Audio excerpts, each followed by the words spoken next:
What's up, guys? Welcome back. In this video, I'm going to break down one of the sales lessons tips that I've used in order to make personally a little bit over $5,000 just in the last 3 days. Now, if you guys don't know me, I do sales full time. I actually sell high ticket coaching programs for influencers. So I work with an influencer who sells a coaching program. They market the program. They get all the people interested. I get on Zoom calls with those people. I enroll the people who are a good fit and I close the deal. So then I get paid commission based off of that. Now my commission is over $5,000 the last 3 days. Take home, that's profit. I don't have any expenses or anything on that.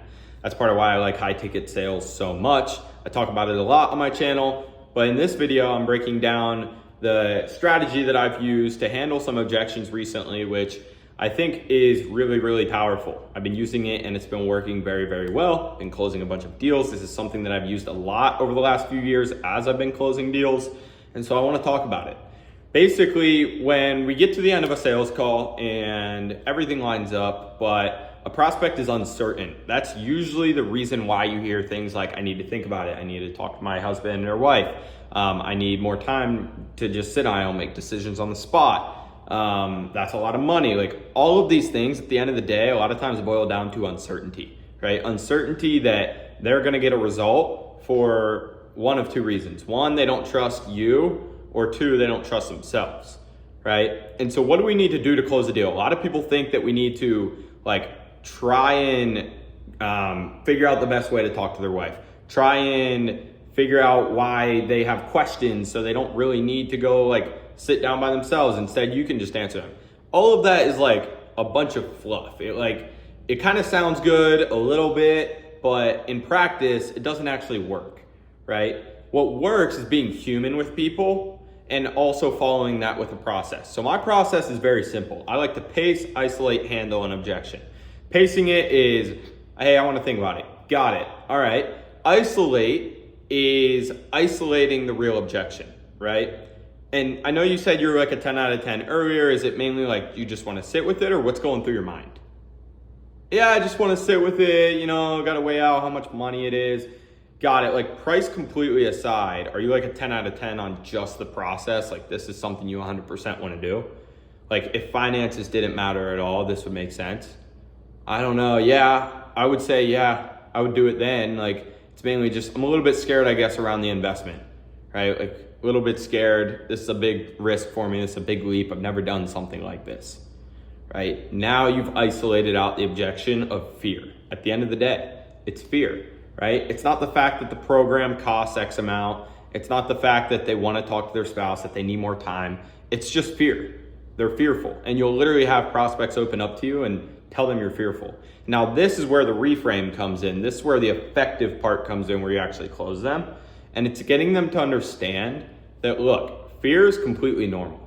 Okay? In fact, every single person that's come to work with us in the past has had some level of fear. Now, obviously, some people are more fearful. Some people are less fearful. But at the end of the day, fear is not something to run from, right? Because you're never going to be able to find yourself in a situation where you don't have any fear whatsoever. That's just the truth. Whenever we're trying something new, we're always going to have fear. Now, the difference that separates people who are successful with us versus people who aren't successful with us is what they decide to do in the face of fear. Some people decide to shut down, continue to push it off, continue to think about it, and believe that by having more time, they're suddenly going to run away from fear.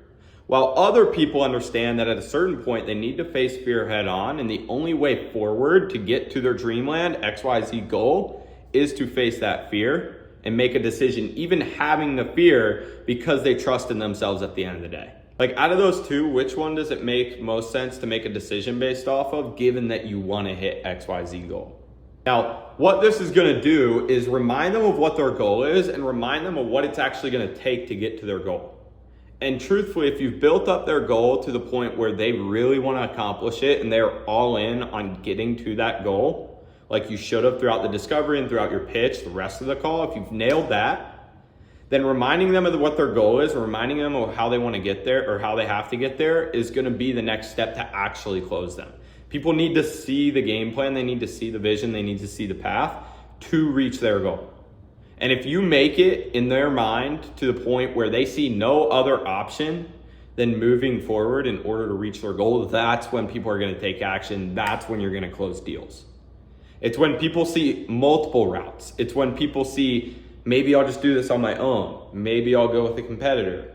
Maybe I'll just continue to push this off and wait a little bit. That's when people don't make decisions.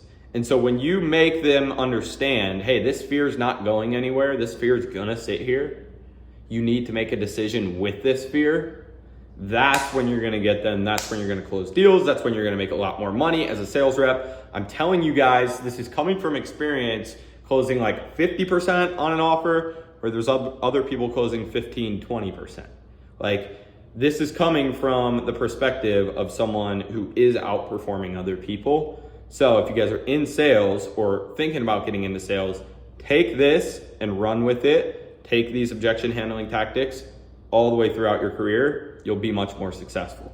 If you guys are interested in working with me at all to learn sales, get into it, master what I do, you guys can apply for my mentorship down in the description, or you can just join my Discord, free to join down in the description. Go down there, join us. I'm in there active, giving you guys free game all the time. And other than that, I'll see you guys in the next one.